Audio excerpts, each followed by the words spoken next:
സംസ്ഥാന സർക്കാരിന്റെ വിദ്യാഭ്യാസ നയത്തിനെതിരെ ഇന്നലെ MSF കോഴിക്കോട് ഒരു മാർച്ച് നടത്തിയിരുന്നു.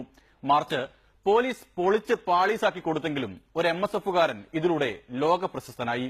ഒരു നേതാവിന്റെ ധൈര്യം എല്ലാ വിധത്തിലും പുറത്തുവന്ന കാഴ്ചയിലേക്ക്.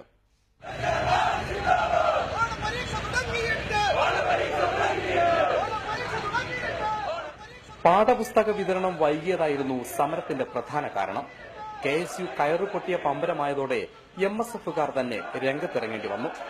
കോഴിക്കോട്ടെ വിദ്യാഭ്യാസ ഉപഡയറക്ടറുടെ ഓഫീസിലേക്കായിരുന്നു മാർച്ച്. ആദ്യം ഓടി വന്ന് ബാരിക്കേഡ് ചാടിക്കടക്കൽ മത്സരമായിരുന്നു.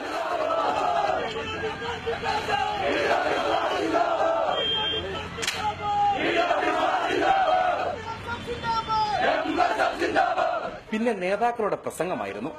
അണികളെ നയിച്ച MSF നേതാവ് സയ്യിദ് ഷറഫുദ്ദീൻ ജിഫ്രിയാണ് പ്രാസംഗികൻ. ഒരു കാര്യം മാത്രമാണ് നിങ്ങൾക്ക് പറയാനുള്ളത്. അക്രമത്തിന്റെ മാർഗം ഞങ്ങളുടെ മാർഗമല്ല. നിയമത്തെ ഞങ്ങൾ മാനിക്കും, നിയമപാലകരെ ഞങ്ങൾ മാനിക്കും. പ്രസംഗത്തിനിടയിൽ അദ്ദേഹം ബാരിക്കേഡിനപ്പുറത്തുള്ള നേതാവിനോട് എന്തോ ആരായുന്നത് കാണാം. അത് അവസാനം മനസ്സിലായിക്കോളും. പ്രതിഷേധം നടക്കുന്നതിനിടെ സമരക്കാരിൽ ചിലർ മറ്റു വഴിയിലൂടെ ഓഫീസിനുള്ളിൽ കടന്ന് അവകാശ പത്രിക സമർപ്പിച്ചു. തിരിച്ചു വന്നപ്പോൾ കുട്ടി നേതാക്കൾക്ക് ഒരേ വാശി, ബാരിക്കേഡ് കടന്ന് പുറത്തേക്ക് പോകണമെന്ന്. പിന്നെ പറയാനുണ്ടോ പൂരം, അടിയോടടി.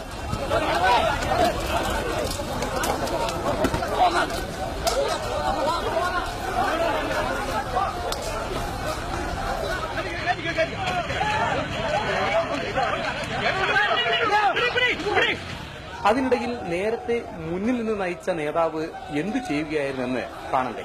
നിനക്ക് ഭ്രാന്തായോടാ പന്നി, ഓടിച്ചോ പ്രേമ പതിയെ പോടാ, എനിക്ക് ദേശത്തെ വഴിയേറിയില്ലാന്ന്. ഓടിച്ചോ. ഈ വേളയിലാണ് സംവിധായകൻ സത്യൻ അന്തിക്കാടിനെ നന്ദിച്ചു പോകുന്നത്.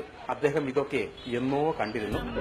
ആളുന്ന തീയില് തിരിയെന്ന പാരണം, ആപത്തില്ലവനാന്റെ തടി നോക്കണം. നേതാവ് ഇന്ന് നേതാവ്, നാളെ രാജാവ് എന്നും ജേതാവ്.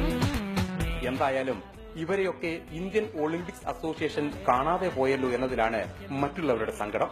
പിന്നെ നേരത്തെ നമ്മുടെ നേതാവ് ചോദിച്ച് മനസ്സിലാക്കിയ കാര്യം എന്താണെന്ന് പിടികിട്ടിയല്ലോ. അടി വന്നാൽ ഓടാൻ പറ്റിയ വഴി ഏതായിരുന്നു എന്നാണ് അദ്ദേഹം ചോദിച്ചത്. റിപ്പോർട്ടർ, കോഴിക്കോട്.